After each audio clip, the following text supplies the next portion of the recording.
Well, I certainly wasn't expecting to be making another video today, but apparently the Kraken had other plans. What's cracking, everybody, and welcome back to Kraken R&R, where the Kraken, just before the trading freeze for the holidays sets in, not the trade deadline for anybody that might confuse, the deadline is still a couple months away, but they have a little bit of a freeze on trading just for the sake of players right around the holidays. But the Kraken beat the buzzer and get a trade done here anyway right before the holiday break. It's their second trade in as many seasons with the New York Rangers as they acquire Kaapo Kakko from the Rangers in exchange for Will Borgen and 2 draft picks, a third and a sixth in this year's upcoming draft. Now, right from the jump, my immediate first thoughts on this trade, especially with neither of those picks being a first or even a second coming from the Kraken, I have to say I like this trade quite a bit for Seattle. And how impactful it turns out to be still will remain to be seen. I think it largely comes down to what Kakko's able to do with the Kraken over the remaining 49 games of the season, so still over half of the season left, what kind of role he's able to carve out, what kind of opportunities the Kraken give him, if he ends up seeing any play in the top 6 where his potential talent, his ceiling could take him, or if he ends up playing more of a depth forward role, will kind of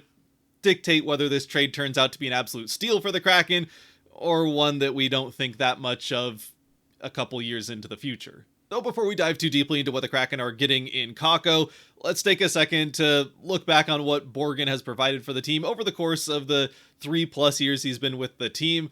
I think ultimately the biggest loss in this trade, with how the season has gone for Borgen so far, and we'll get to that in a second, is just losing another piece of that. I mean, I don't know if nostalgia is the right word, considering it's only been a little bit over 3 years, but a part of that inaugural season, a part of the original Kraken, as Borgen came over from the Buffalo Sabres in that expansion draft, and then he wasn't one of the original starters. He had to work his way through the depth of this team defensively to get into that starting role throughout the first season, and then still, I think by the second season, he was pretty well locked into it, and obviously was a big part of the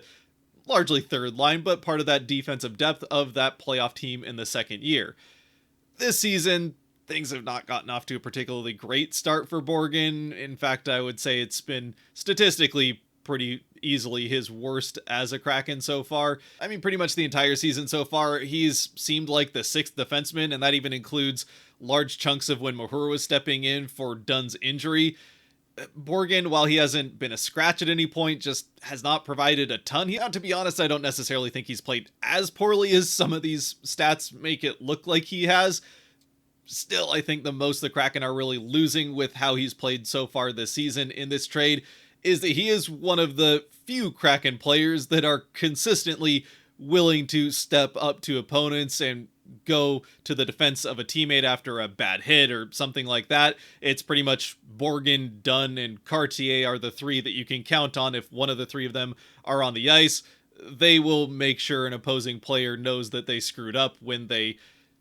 screw up. And of course, there's always the off-the-ice part of it as well, and how he ingratiated himself to the fan base over these last couple of years, especially with some of the extra content the team puts out, with him and Beniers being roommates and living near Gord and all that stuff. Anyway, I think it's safe to say that the fan base had come to like Borgen quite a bit, especially as a third-pairing defenseman, and that is certainly worth mentioning. There's the locker room aspect of it as well. I don't think Borgen leaving is going to dissolve the locker room chemistry or anything like that, but yeah, it's never fun to see a guy that's been a part of this team, an integral part of this team for the last 3 years, leave. Meanwhile, coming back the other way, the Kraken are getting a player in Kaapo Kakko that definitely does have some pretty decent upside potential. Now, it's potential coming as a second overall pick in the 2019 draft from the Rangers that he has not necessarily met in his first few years in the NHL, and yes, as he's not even 24 yet, he'll turn 24 in February. He already has played a few years in the NHL, already played most of 6 seasons for the Rangers, stepping right in after that draft year in 2019. In that 2019-2020 season, which was cut short because of COVID, in those 66 games, he only put up the 23 points on 10 goals and 13 assists, and that offensive upside just has never really been realized by him. His best production coming in his one full season, 82 games played in 22-23, where he put up 40 points on 18 goals and 22 assists, both career highs, but that didn't really seem to serve as much of a springboard for him, as the next season, last year, he actually took a step back in points per game with just 19 points on 13 goals and 6 assists in 61 games. And this year, the rate is back up a little bit, though the goals not as much. In 30 games with the Rangers, he had 4 goals and 10 assists for 14 points. So throughout his career, he's been right around the almost half point per game, a point every other game type of player, which is definitely below where he was expected to be coming in, especially starting his career at the age of 18. Now, at the same time, who knows, maybe a change of pace, a change of scenery is just what he needed. After all, he does already, not even at 24 years old, have 330 games of NHL experience and some playoff experience as well. So maybe this change of scenery could do him some wonders and unlock some of that potential that the Rangers saw when they selected him second overall a few years ago. I mean, after all, if things do end up working out for him here in Seattle, it's not like he would be the first former first-round pick Finnish right winger who made their NHL debut at 18 with the team that drafted them and then kind of didn't go much of anywhere, disappointed, and found their way to Seattle from that team. I'm not saying that he and Tolvanen are the same player, or that they came here the same way. The Kraken did actually have to pay something to get Kakko from the Rangers, as opposed to just getting Tolvanen for free, but there's some precedent for a guy like this coming to Seattle and getting at least some of that potential rolling with a new team. So I certainly think that the potential is at least there for this trade to turn out looking like a complete heist in favor of the Kraken getting Kakko from the Rangers for what they did. And that's not to speak ill of Borgen. He's a perfectly good and now experienced, still with plenty of years potentially left in his career, depth NHL defenseman. But a second overall pick that could provide a spark for the Kraken offensively if he can find the spark himself that was there, or at least that the Rangers saw there when they drafted him in 2019. Yeah, again, the potential is definitely there that the Kraken found another diamond in the rough here in Kakko and got him for pennies on the dollar. Now, part of that could be that Kakko was basically demanding to leave New York, so the Rangers weren't going to be able to get as much as he probably was worth, just because teams knew that he was headed out one way or another. But still, a good deal here for the Kraken, and at very worst, if Kakko never does realize more of his potential, if he turns out to be kind of just a bottom 6 forward that's getting about a half point per game and can step up into a top 6 role if you have injuries or something like that, the Kraken aren't really taking any big risks with this trade either, as Kakko comes to the Kraken on just a 1-year deal, which then obviously means it expires at the end of the season, where he'll be an RFA, so the Kraken have all the control in the situation that they could possibly want. They can try to sign him here over the rest of the season, though I don't know that's terribly likely with him joining here still late in December. More likely, they could wait to see how things go over the course of the entire rest of the year, and then sign him in the offseason, or wait till free agency, extend him a qualifying offer, figure it out from there. They've got plenty of control. They don't need to rush things as far as if they want to keep him going forward. And then if they decide that things aren't going the way that they want them to, whether that's as a team, if the trade deadline's approaching and they don't see themselves as a playoff contender, they don't necessarily think that Kakko's a fit for the future of the team going forward. Again, young player with offensive upside, second overall pedigree. You could probably find a taker of a team that's trying to make that push to the playoffs at the deadline and potentially flip him for more than you gave up for him here with this trade, losing Borgen and those 2 picks. You could certainly get a couple picks back and maybe another player prospect, something like that. All of which then at the very least already leaves the Kraken with a more flexible situation than what they had with Borgen and his contract, which still had another year left on it at $2.7 million. And while that still was a tradable contract, obviously, since they just traded it, it still means that if they can't trade him, it's either release him or he's part of the team next year, which isn't the end of the world by any means. Again, we liked Borgen, but having that extra flexibility, another potential trade piece at the deadline, and all the other offensive upside, young player stuff that we already talked about,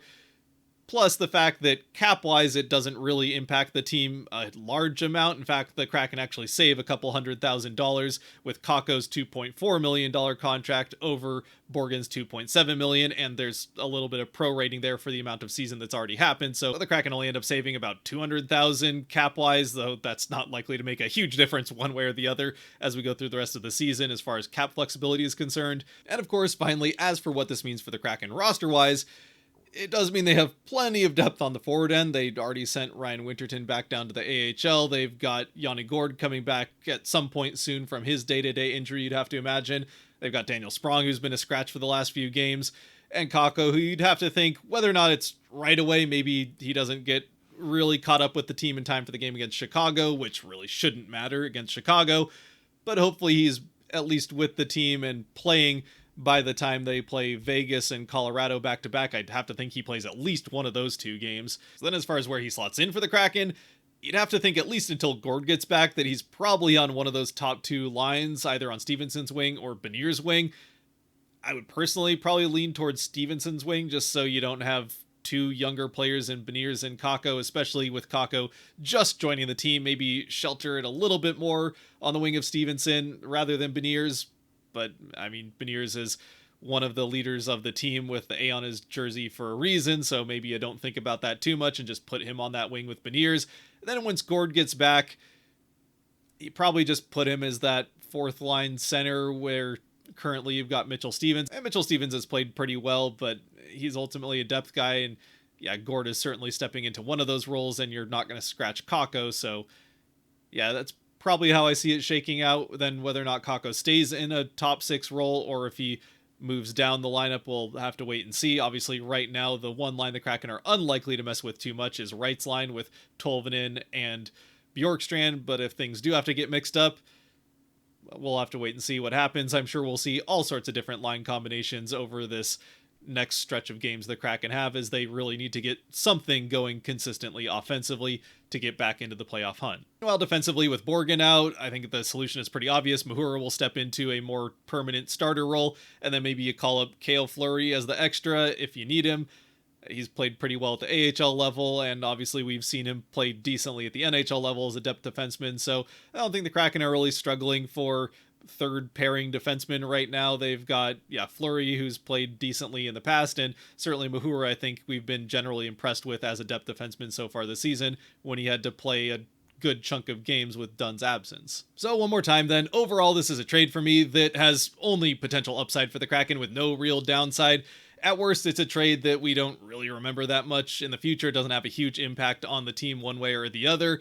Obviously, we thank Borgen for everything he provided for the franchise. 233 games where he put up 9 goals and 46 assists for 55 points and was just generally a pest defensively that could get in guys' faces and would obviously go to the defensive teammates, which is not something the Kraken have necessarily had in abundance in their 3+ years of existence.